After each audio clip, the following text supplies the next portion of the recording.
Hi, everyone. Welcome to the webinar portion of the Women's Risk Needs Assessment Training.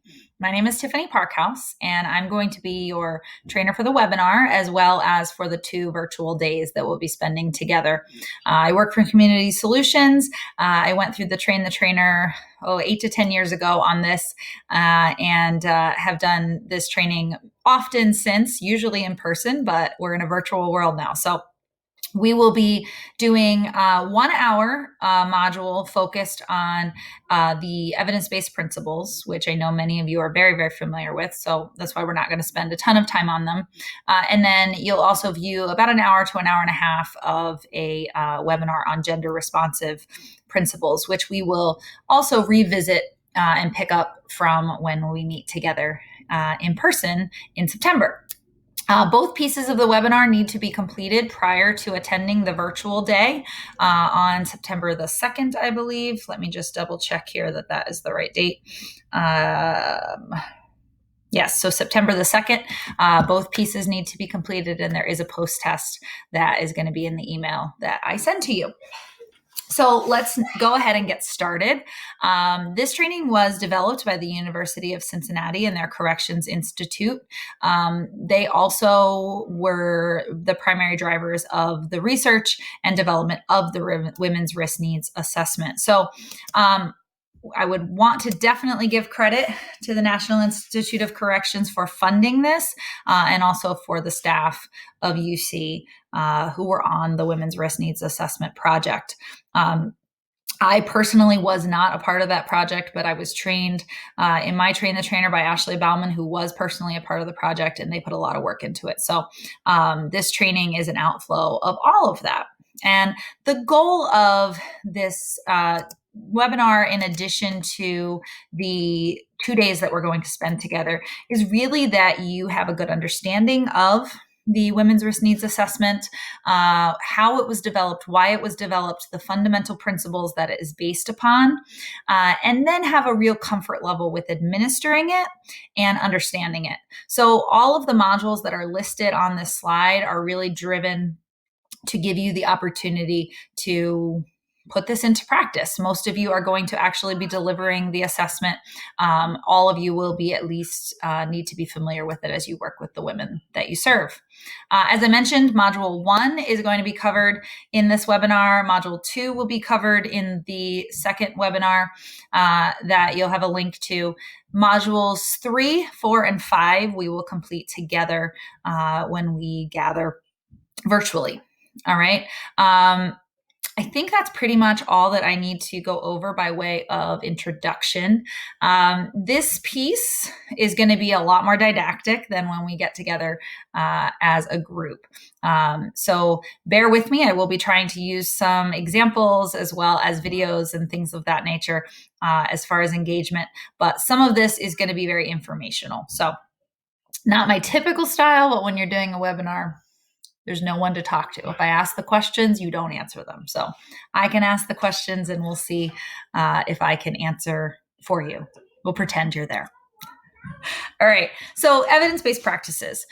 This is a common phrase that we hear thrown around in our field now, especially in Connecticut. We have adopted a model of evidence-based practices, but what is it?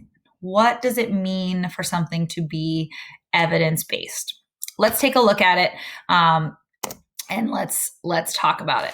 So when we hear evidence-based, another thing that you'll often hear people throw around is what works. We want to use what works. Well, what that means is that there is evidence that exists that program or intervention is effective. Okay, we know that it works. Now, how do we know that? The effectiveness is obtained through empirical research, not just through anecdotes, stories, common sense, or beliefs. All right, so I'll give you an example of effectiveness through anecdote and not necessarily through empirical research. So I have kids. I have 2 children. You may hear them a little in the background. They are with their dad in another part of the house, but so pardon me if you do. This working from home is fantastic. So I have 2 kids. They are the ages of 6 and 8. Okay. And as a mom, I swear by a method for relieving a cough that includes Vicks Vapor Rub. I don't know how many of you guys have heard of this, but I'm about to drop a life hack on you that's going to be amazing. All right. So when my kids have a cough, all I have to do at night, because the night is always the worst, right, is slather their feet in Vicks Vapo Rub and put some socks on them. I call them their magic socks. And I do that while they're laying in bed, and that's right before they go to sleep. And it works every single time.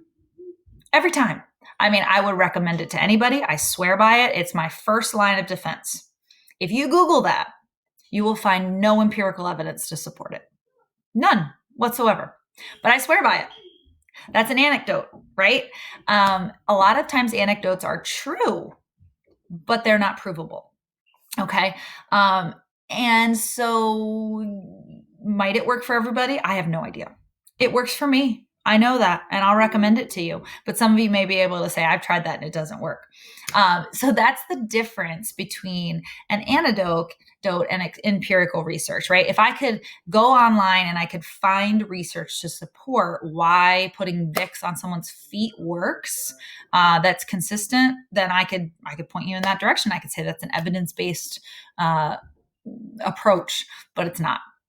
All right. And for lots and lots of years in the criminal justice system, we have done what we think works, right?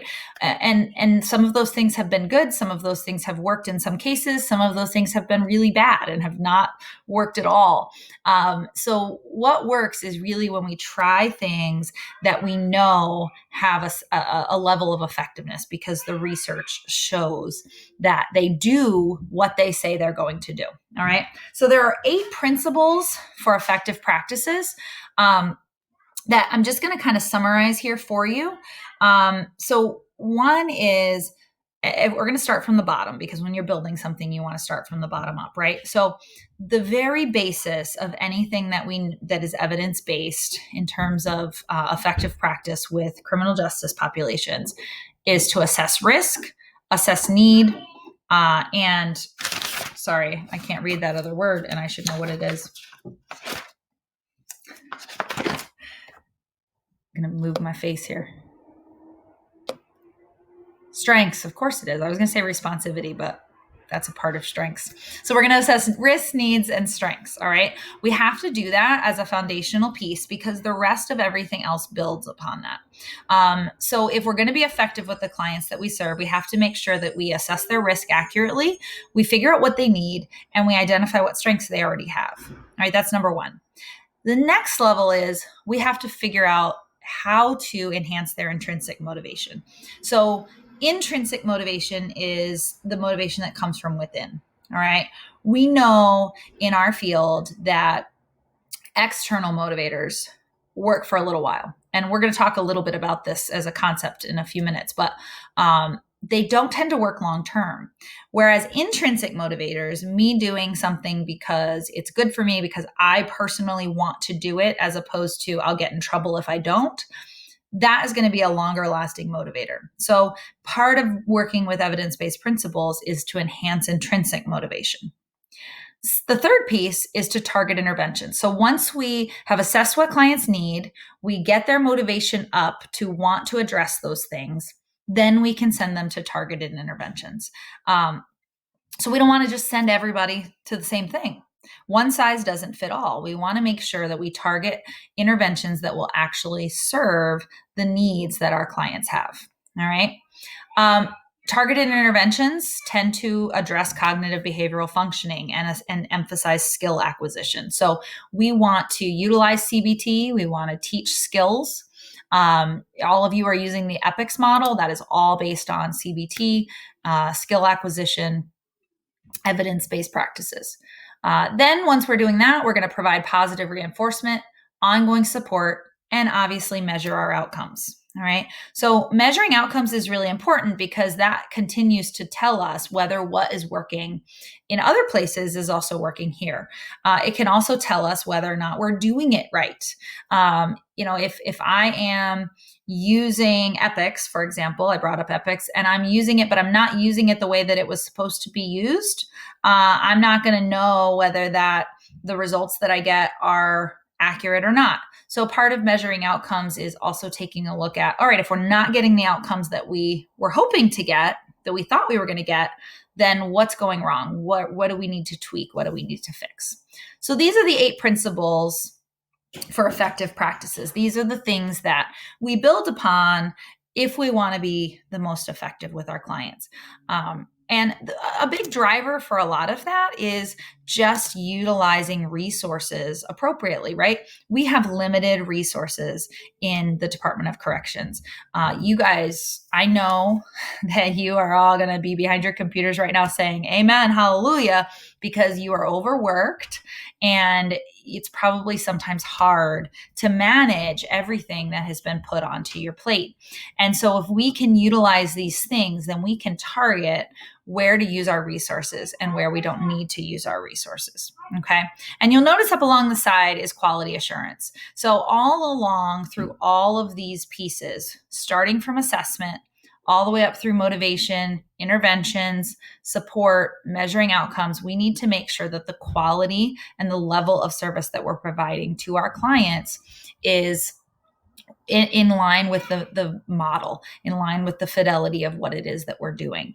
And so that's why in DOC, we meet with officers and provide support around administering the scores assessment, administering EPIC sessions, administering the WRNA, right? All of those things have support that goes with it because we know that if we don't have someone supporting you to help you to deliver these things in the way they were designed to be, then it's going to be very difficult to know if the outcomes are accurate and if we're getting the outcomes that we want. So all of these things are incredibly important, and there are pieces to what works. All right. Here's an example by way of a graph to kind of show you if we're looking at a study, kind of what would show what works and what doesn't. So there's always, when we're looking at studies, you should be looking for an experimental group. That is the group that gets the service, and then a comparison group. So someone who doesn't, for example. So if we are talking about recidivism, we would want to see that the group who's getting the service as compared to a group that's not getting the service has lower recidivism rates. So this would be an example of something that works. Let's say this is a group of clients who received R&R. And the orange is a group of clients who received R&R as compared to a group of clients who didn't receive the R&R group. We would hope that we get the results that the group who was given an intervention, R&R in this example, had lower recidivism rates than the group who got nothing. All right, so that's kind of that stepping stone is what we're looking for. When we're looking at research, so when you're trying to kind of understand what works, we want to look at more than one study. All right. In this era of COVID, right, we're always looking at studies that, look at different treatments, look at what's effective as far as social distancing or mask wearing and all of those types of things, right? You would be remiss to look at one study, especially if it's a study that was done hastily or a study that was old, right? We want to make sure that we look at a literature review. All right. Literature reviews are one way to synthesize research. So they take a lot of studies and they analyze the bulk of the studies, and then they talk about what all of the studies found. Okay. We want to make sure that this meta-analysis is the method that we are using to figure out what works. All right. And that is what is the basis of all of these principles that we're going to be talking about today. We're not just looking at one study. We're not just looking at one place that this assessment was applied. We're not just identifying one particular group of people that this worked for. This is research. Something that's evidence-based is research that covers a wide swath of people and in different scenarios. So we're looking at all of it. Okay. And many of you, I'm sure, are familiar with meta-analysis and research and literature reviews and research, because they are really a great way to kind of take a look at the whole body of work. All right. So we talked about, kind of hit on some of these things in that first slide, but we're going to break them down just a little bit here because I want you to kind of have a sense of what this stuff means, okay? Because it is foundational to this assessment, this tool that you're going to be using. I want you to understand why it was developed and what it's designed to do. All right. So when we're talking about those principles of effective intervention, implemented as designed, good leadership, it has to assess risk, it has to assess risk factors, assess responsibility, or responsivity, and then we want to consider the type of treatment. So when we're talking about implemented as designed, when you are implementing something that's evidence-based, in order for it to work, we need to make sure that it's implemented correctly. Okay, so I could have developed this wonderful treatment of Vicks Vapor Rub on the feet, right? But if I don't tell you exactly how to do it, I don't tell you the piece about slathering it on the feet and putting the socks on, and it has to be while they're in bed, and you don't do it that way, then it's not implemented as it was designed to be implemented. Okay, I know that's a silly analogy, but just to give you a picture of what we're talking about. For assessments, for example, if you are taking an assessment that was designed to be delivered by asking a client questions, and instead you hand that piece of paper to the client and you have them complete it, it's not being implemented as designed.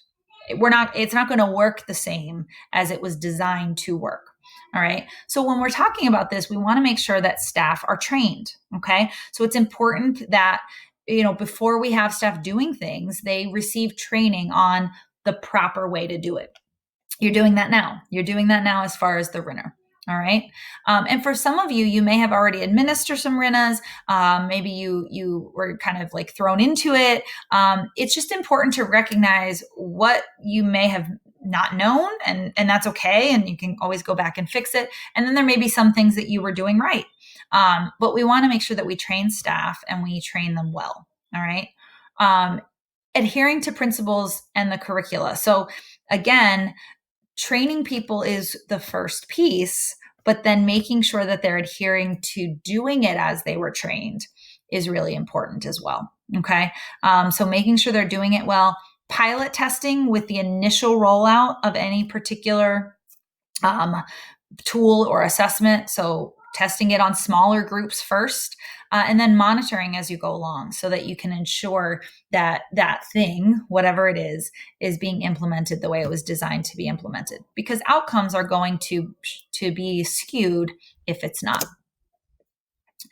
Another thing that makes programming effective is good leadership. Okay, it's really important that leaders are trained in the same way that staff are.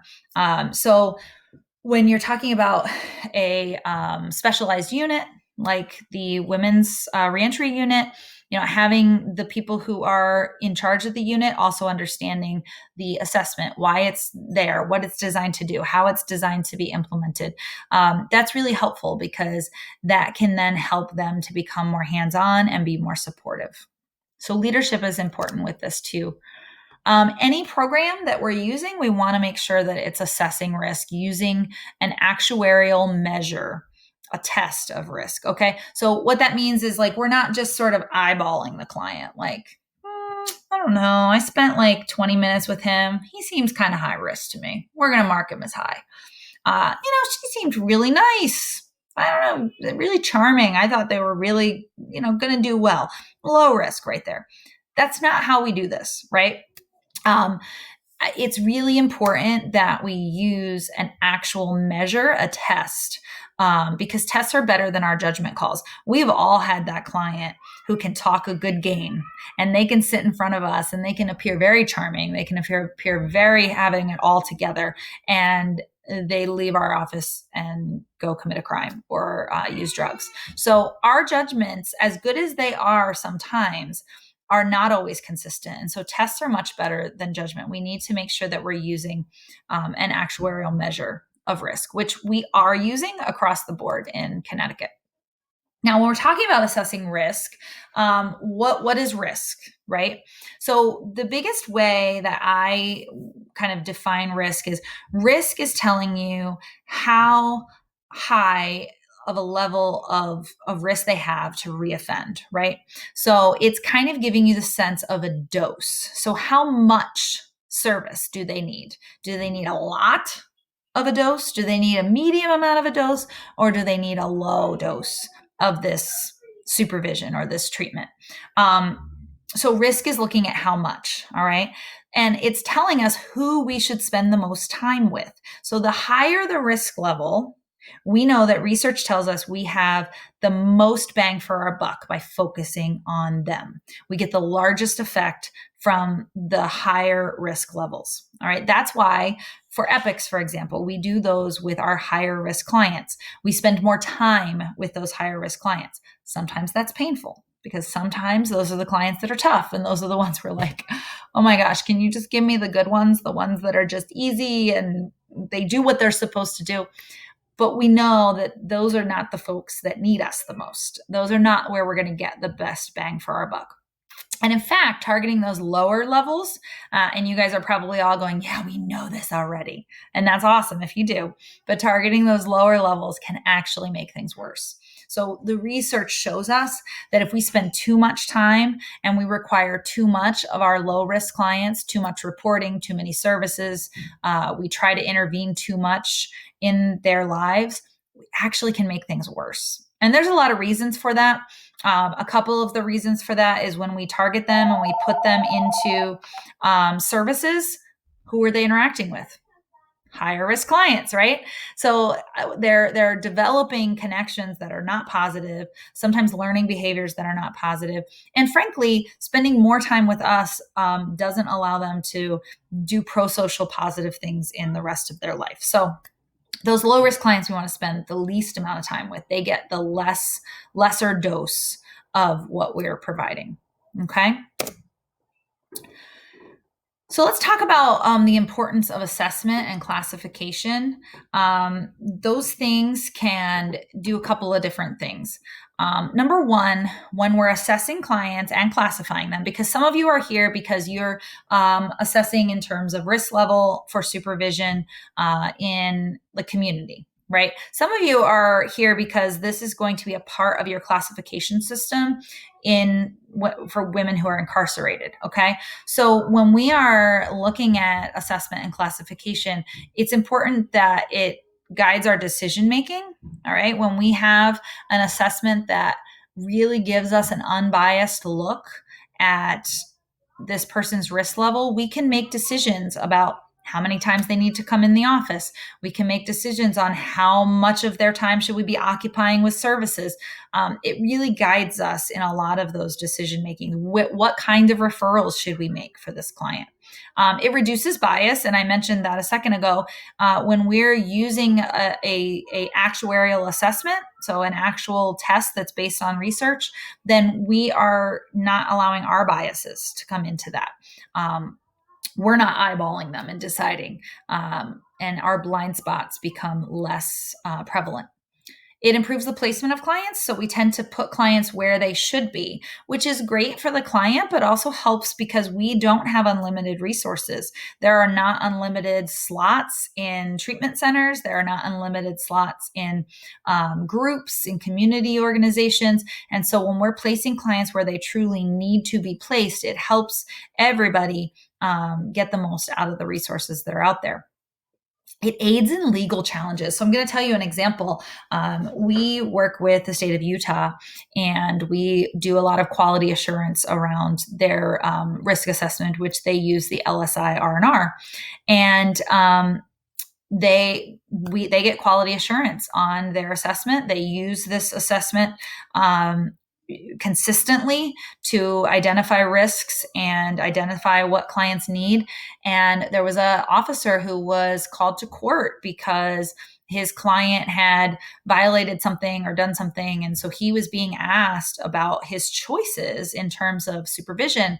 And he was able to definitively point to the assessment that had driven his decisions. He was also able to point to the fact that he was confident in the assessment that he had done because he was getting quality assurance on it. And the judge was incredibly impressed, and it really reduced the liability for the officer, for the agency as a whole. And it was that legal challenge was not it was not something that was followed up any further. So legal challenges happen sometimes for us, right? And we want to make sure that we're dotting our I's and crossing our T's and using an assessment that is based on research helps you to be able to do that. I mentioned about utilizing resources more, and it also leads to enhanced public safety. When we are supervising high-risk clients closely, then we are better able to keep an eye on what they're doing and feel really confident that we're doing everything that we can to keep the public safe. And so it's important to make sure that we're doing these assessments well and that we are truly identifying which clients are potentially risks and which clients are lesser risks, and then following our protocols in accordance with those different risk levels, because ultimately that can lead to enhanced public safety. All right, so let's talk a little bit about some of the actual need factors. So none of these are going to be earth-shattering to you. And when we get into the piece, when we start to talk about the WRNA itself, you'll see that we'll talk about these areas again and how they relate to that assessment. But when we are talking about risk and assessing risk, we want to make sure that we're not just assessing static risk levels or risk areas. So what I mean by that is criminal history to some degree is static. All right, I can't change how many times I've been arrested in the past. I can't change the jail time that I've served. I can't change some of those things. They're just factual. I can't change the family circumstance that I had growing up, right? So there are certain static factors that we know do play into risk.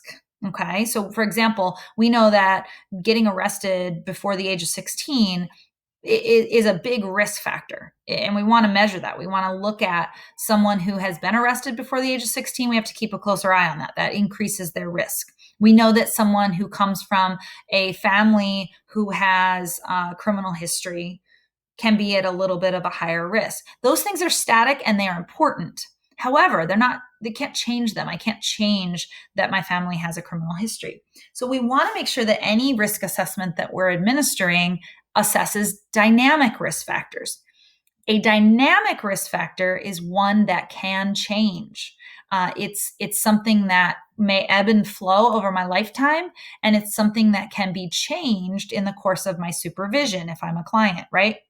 So we want to look at those dynamic or changeable things and focus on those. So the ones that are measured in most risk assessments, they are the big criminogenic needs. The first 6 there are the big 6: antisocial attitudes, values, and beliefs, antisocial associates and peer groups, antisocial personality characteristics, education and employment, family or relationship circumstances, substance abuse, and then a lack of leisure or recreation in a structured way.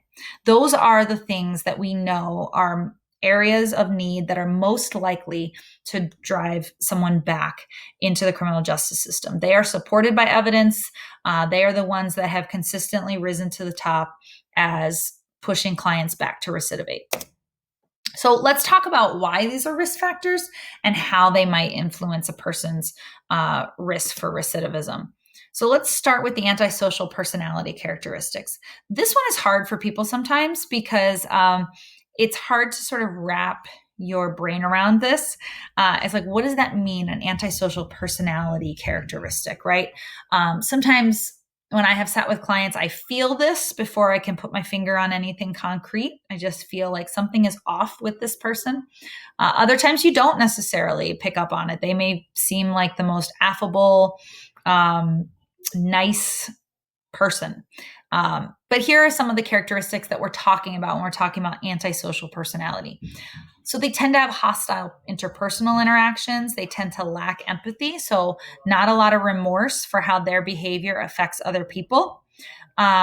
Weak socialization. So some of them may be able to socialize very well, but it's very surface. Maybe they have very surface level interactions with many people, or maybe just a few interactions with folks around them. So their socialization is very weak. They don't have these long lasting friendships or relationships, oftentimes because of the first thing. They lack the capacity for empathy. So they lack that capacity to be able to develop a meaningful relationship. And oftentimes because those relationships have been impacted by their behaviors. Okay. Impulsivity is another one. And this is one that can sometimes impact relationships, right? So impulsivity, they tend to make decisions without thinking about the effects for themselves or for other people. Restless or aggressive energy can sometimes be a piece to that antisocial personality characteristic. Egocentric, meaning they see the world through how it affects them. They see everything sort of through their own small bubble of impact. Sometimes below average verbal intelligence. They're not maybe well spoken. That's not always the case, but it can be a characteristic. They have a taste for risk. So they like risk taking. They like to do things that kind of put them on the edge. Poor or weak problem solving skills. They're not able to look at something and say, let me figure out how to solve this in a way that benefits me, that benefits others.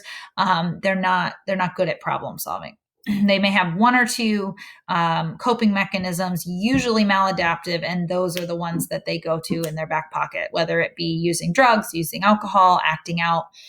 Their problem solving is poor.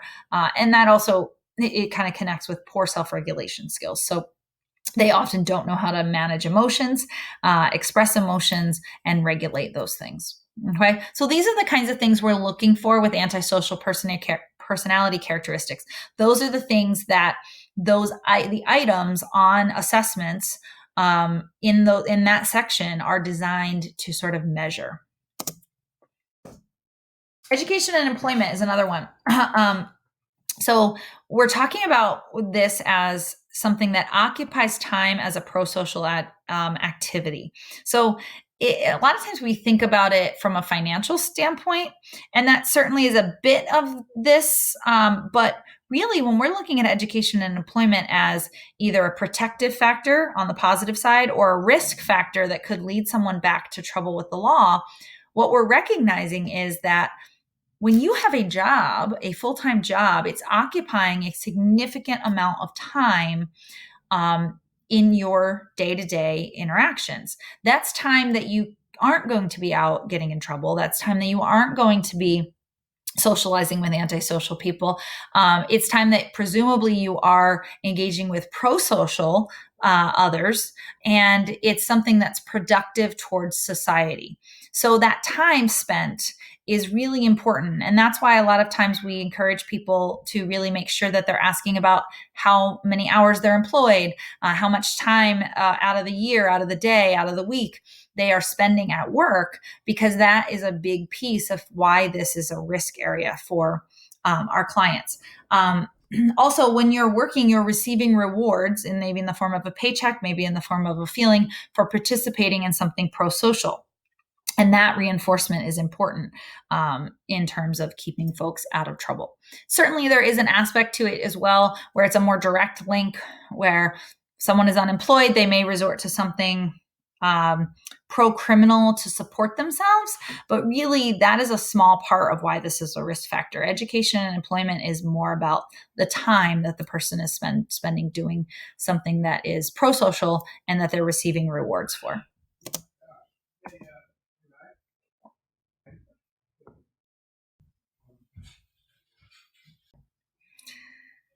So family or relationship circumstances is another risk factor that we know leads folks into recidivism. And so what we have to think about is family can provide a lot of the same influences as friends. Our families, if we think about how we came to develop the beliefs that we have, the habits that we've had, our attitudes, values, all of those types of things, a lot of those are shaped by our family members. Family also can reinforce behavior. So how my family interacts with me can either positively or, for the worse, reinforce behaviors in my life. They can punish behavior, right? So again, whether they punish positive, whether they punish negative behaviors, whatever, it has an influence. So they have an influence on me. They have an influence on our clients. And family can either kind of support either criminal behavior or positive pro-social behavior depending on the context of the interactions. So assessing the quality and the types of interactions that one has with family is pretty important to kind of measuring how risky they are for committing more crimes. Substance abuse. I think this one probably is seems a little self-explanatory, but I want to dig into exactly why it can be a risk factor, because it's not. Some of us automatically think to the first point on the slide that substance abuse by itself is illegal, right? So if someone is addicted to substances, they're going to continue to use those substances. That is breaking the law. But it's not just that. So we're also measuring beyond that. We're looking at, does their use lead to other criminal behaviors?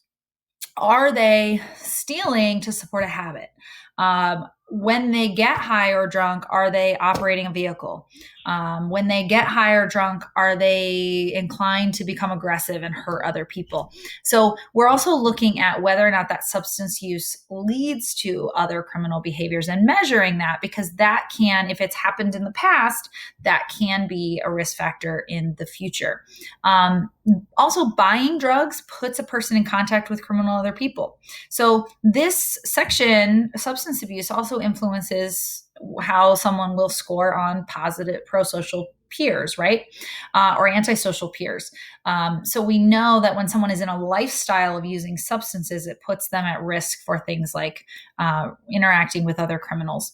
And selling and buying drugs usually creates risky environments that are conducive to other criminal behaviors. So whether we're talking about kind of wrong place at the wrong time, we were all high and we decided to steal a car and go for a joyride, or whether we're talking about getting into fights or sexual promiscuity, any kind of behaviors that can be risky and that can lead to other criminal behaviors, are more someone is more at risk when they are involved in selling and buying drugs. Okay, so substance abuse is a risk factor, and that's why. Leisure and recreational pursuits, those can be risk factors, or the lack thereof can be risk factors. So positive leisure and recreational activities occupy a person's time with something that is pro-social. Now, that doesn't mean that those leisure and recreational activities have to be serving in a soup kitchen or doing something that is like explicitly designed to help your fellow man. It could be playing in a basketball league. It can be in a crocheting group. Things that are generally pro-social, that are encouraging interactions with people who are pro-social. We know that those engaging in that and having your time spent in that reduces the risk of engaging in more antisocial types of things. We also receive rewards for participating in pro-social activity. So we feel good about ourselves. We develop friendships. We have fun. Those are things that are rewarding behaviors that we want to continue with our clients. So measuring a person's level of leisure and recreational pursuits is important. It also puts them in contact with positive people. And that is a risk area. The antisocial peers is a risk area. And so the more pro-social others that are in someone's life, the less risky their life potentially could be.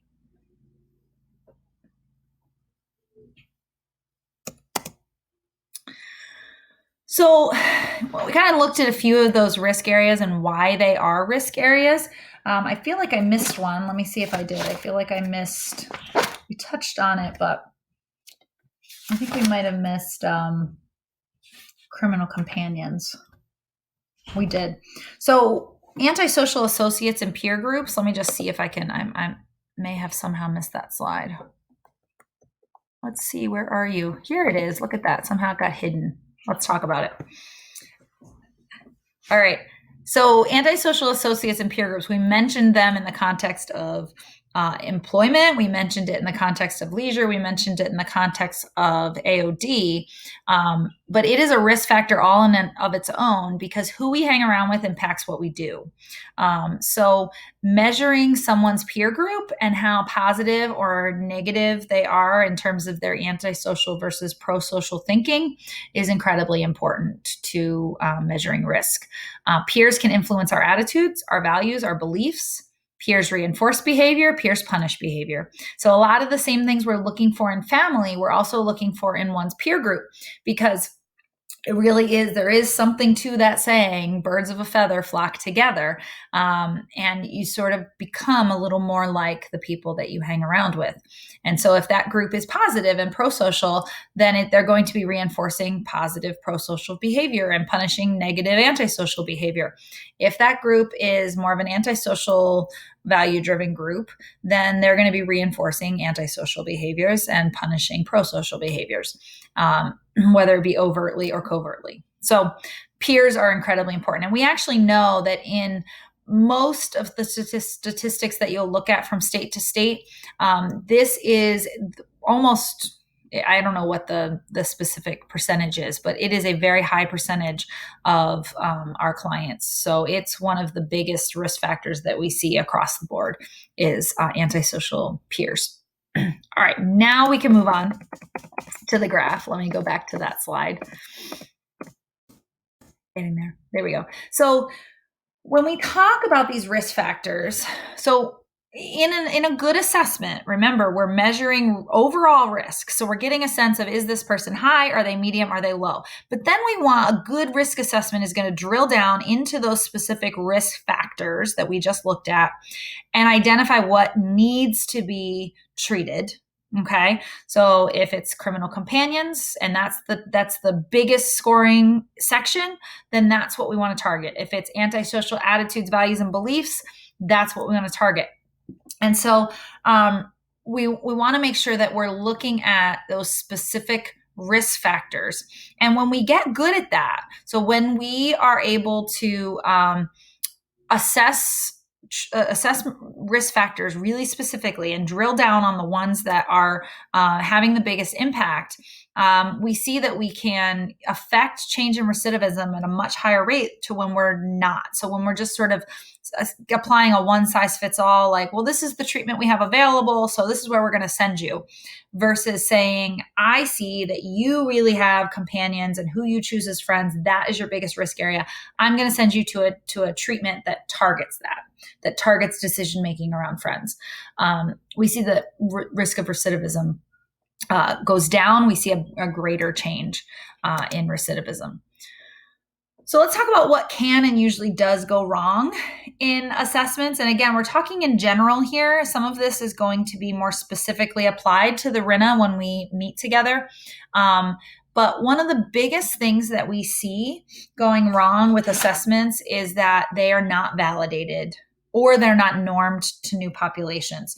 So what it means for something to be validated is it's tried with a smaller group and then it's tried with larger groups of different types of people. Okay. It becomes validated. All right. But then when you start to use it with a new population of people, let's say we validated an instrument for people who are exclusively incarcerated. And now we're going to use it with folks in the community. Well, we need to norm it to that new population or to a particular state. So something needs to be validated and also needs to be normed, meaning that we got to track the data. We got to take a look at everything.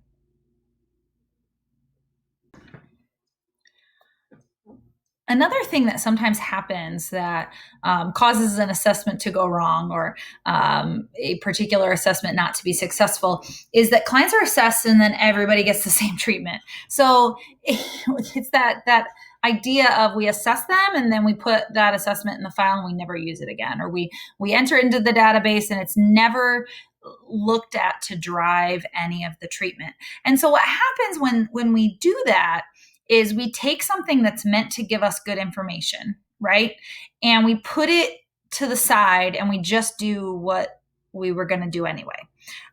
So it would be a lot like going to a doctor and they have you do a full blood workup to determine like the best course of treatment for you for something.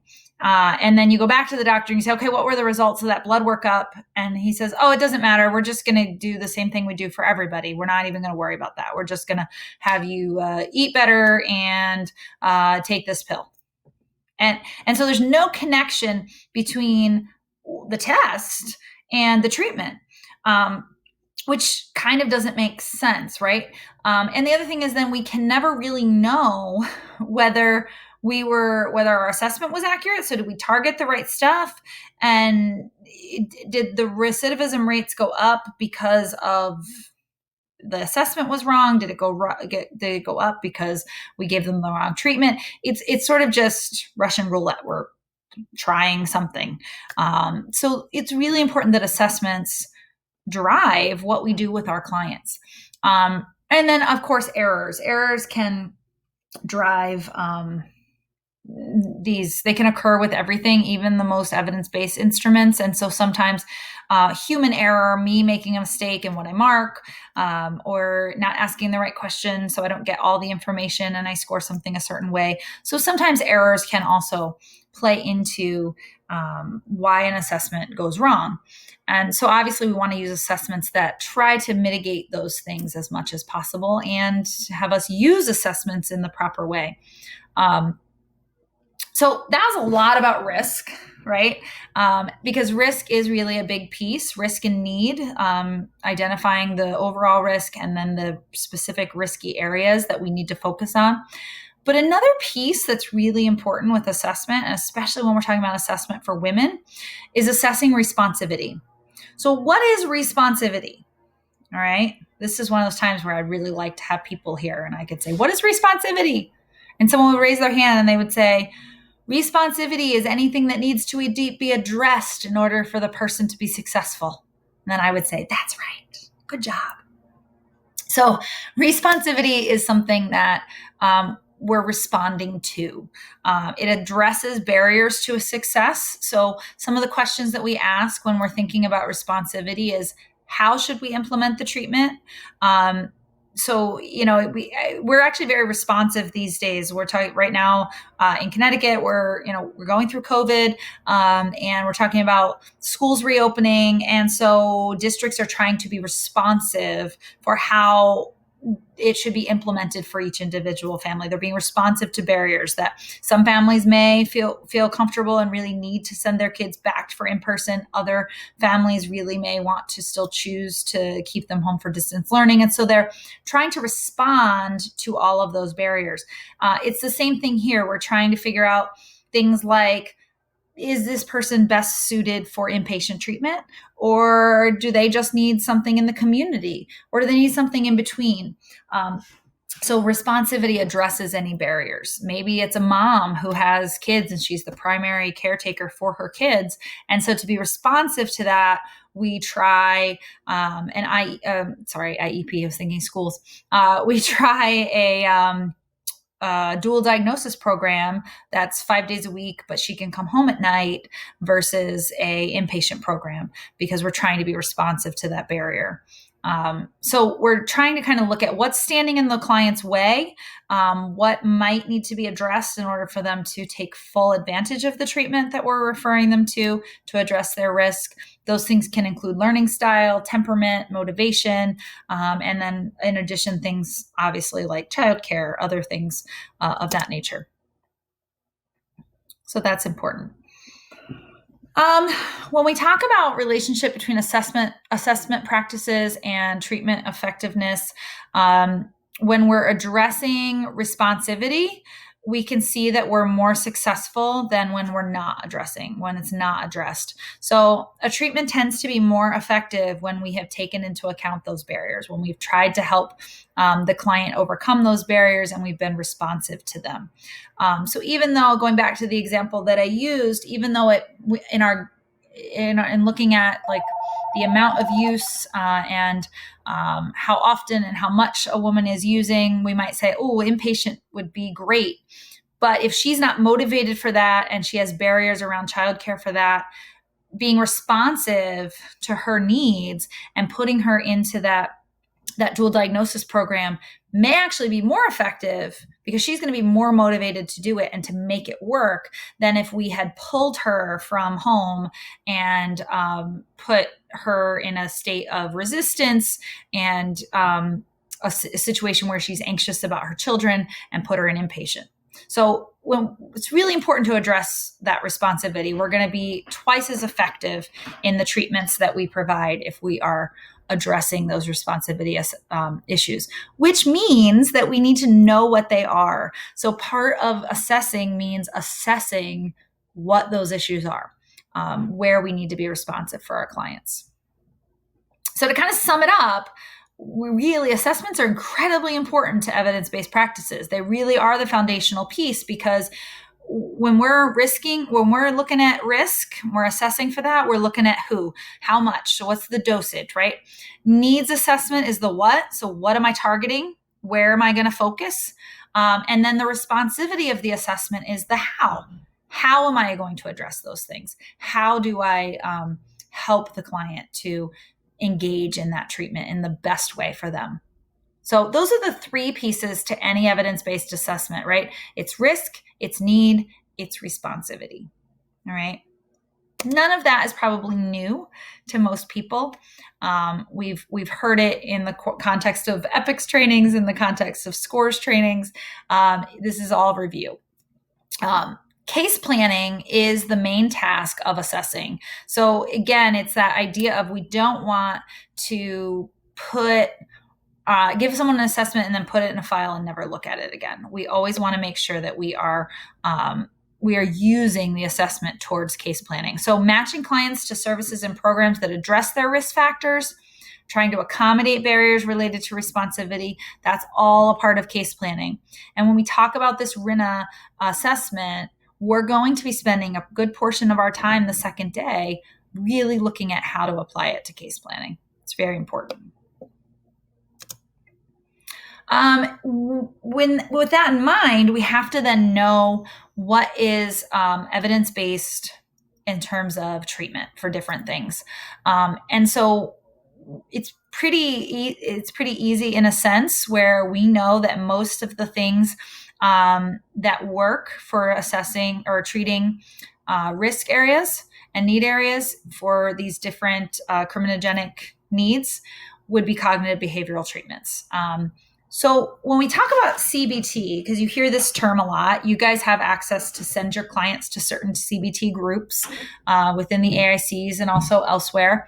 And when we talk about CBT, the C in CBT is cognitive. Okay, cognitive targets someone's attitudes and thought processes. All right.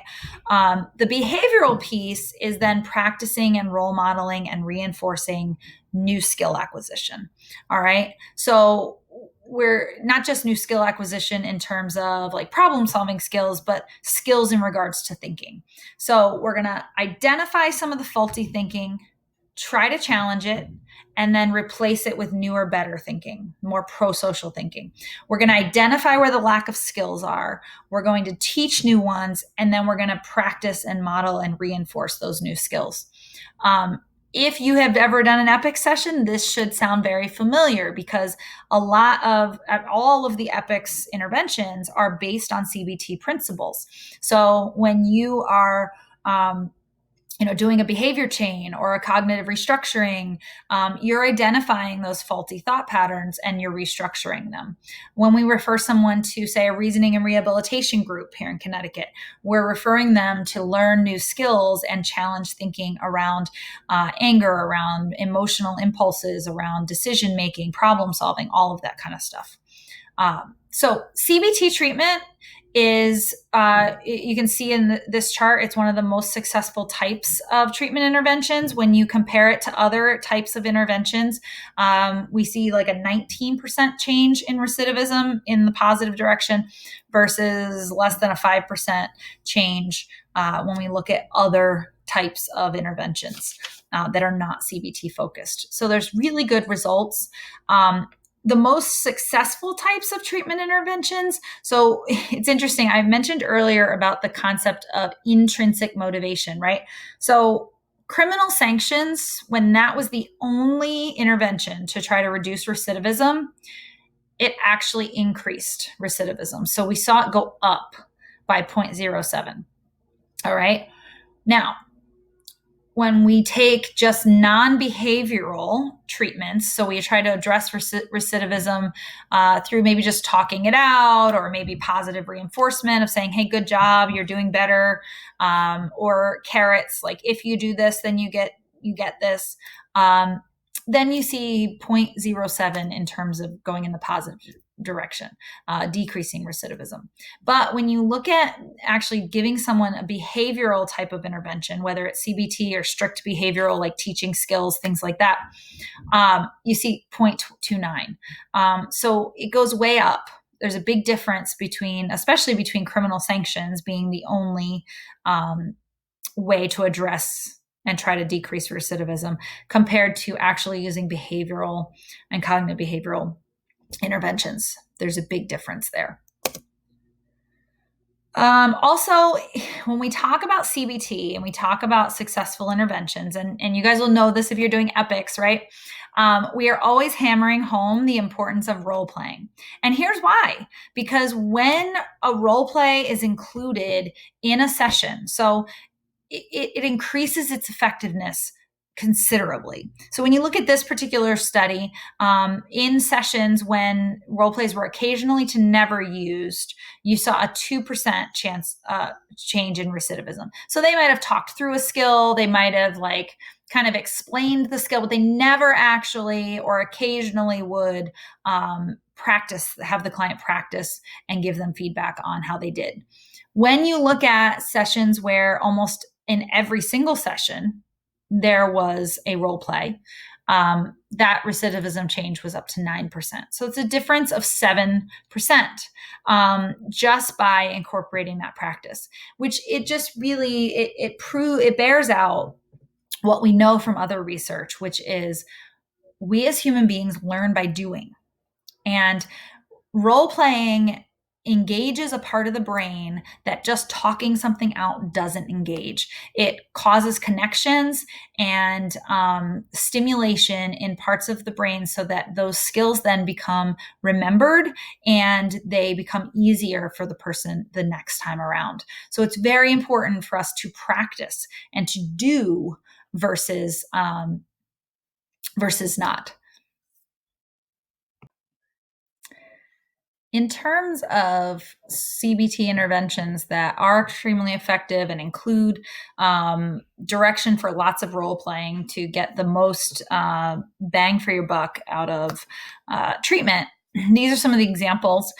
There are certainly more. I just want to point out a few that we use here in Connecticut. So there's a few that are juvenile-oriented. Aggression replacement training is one of the treatment modalities that is used with our youth in Connecticut. And actually, for those of you who are doing epics, when you have the box of skills cards called Skills Streaming the Adolescent, those skills cards come from that particular evidence-based curriculum, which is why consequently some of them feel a little maybe targeting for juveniles, and you have to sort of grow them up a little bit. But that is an extremely supported approach, and we do use that in Connecticut. Reasoning and rehabilitation too is also utilized in Connecticut. A lot of your parole clients are sent to reasoning and rehabilitation. Thinking for a change, we have used. There may be some places that still use it.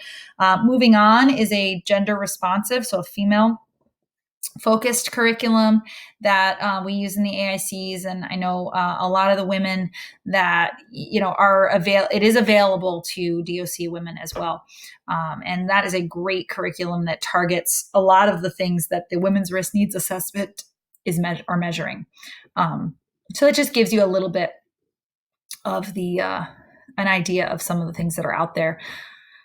So in terms of review, and I actually do want to just review for a minute here. What I want you to take away from this first piece is that we want to make sure that we are making our programming as effective as possible. All right. And the biggest way that we do that, the foundation of a lot of it, because some things, like for example, these CBT interventions, many of these things, you're not going to be facilitating, but your biggest role in terms of this bigger picture of evidence-based treatment is assessing your clients well, finding out what is their risk level. Are they high? Are they medium? Are they low? Making sure that's accurate. And then specifically, what are their need areas? What are the risk areas that they need to focus on? And what would be a really appropriate referral to target those need areas. So we don't want to just fill out a piece of paper and put it in a file. We don't want to just complete an assessment so that we get a risk level and we know how many times a client has to come see us. If that is the extent of how you're using assessments, really getting just a tiny tip of the iceberg of what that assessment can be doing for you. And we can't really know how effective we're being with our clients if we're just using it for such a very narrow scope. We want to widen that scope. We want to make sure that we have a quality assessment, which the WRNA is, and we're going to talk about why and how it was developed when we get together. We want to make sure it's a well-developed, evidence-supported assessment, that we're delivering it with fidelity. We're delivering that assessment and doing it and getting the results with fidelity, doing it the way it's supposed to be done. And then we're using those results to really target the criminogenic need areas, using CBT interventions, using the resources that we have at our disposal, using epics, using some of the strategies that we have in our own supervision as well. So that's the foundation for assessment and for the evidence-based nature of assessment. The next piece, so in part 2 of this webinar, we're going to focus on this topic of gender responsive principles and practice. It's the other part of this that we need to understand. What are the foundational underpinnings that went into the development of the women's risk needs assessment?